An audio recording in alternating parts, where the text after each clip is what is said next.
काराकाट जो धरती का ना जीतला के बाद सांसद फॉर्म में भी यही कर दी। अगर पवन सिंह भोजपुरी के पावर स्टार करतर धरता है तो उनकी पत्नी ज्योति सिंह भी पावर स्टार पवन सिंह की पत्नी है। हर एक चीज़ में, हर एक क्षेत्र में पवन सिंह से आगे है। नमस्कार दोस्तों, राधे राधे। आइए आप सब लोग अच्छे होंगे, मस्त होंगे, स्वस्थ होंगे। पिछले बार जैसे आप लोग देख सकते हैं कि खेसारी लाल यादव खुद पावर स्टार पवन सिंह के चुनाव प्रचार करने गए थे काराकाट। वो भी हेलीकॉप्टर से वहां उतरे थे दोनों भाई एक साथ में, और खूब ऐलान हुआ था कि दो बिहारी सब पे भारी, और नाम है पवन और खेसारी।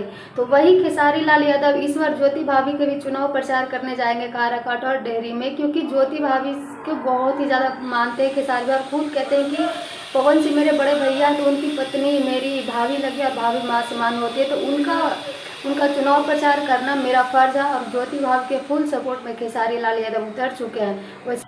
और जिसको जिसको लगता है कि ज्योति सिंह पवन सिंह के नाम यूज करती है, तो वो आग फाड़ के देख सकते हैं कि ज्योति सिंह सिर्फ अपने मेहनत से और अपने कर्तव्य से लोगों का, जनता का प्यार और आशीर्वाद पा रही है। और इतना ज़्यादा मेहनत करे कि कोई भी औरत होती तो वो कब के हार मान गई होती, लेकिन पवन सिंह की पत्नी ज्योति सिंह बिल्कुल भी हार नहीं मानी, और वो डट के खड़ी है पवन सिंह के सामने हर एक चीज़ के बराबरी करने के लिए। वैसे अपना राय जरूर दीजिएगा। Thank you.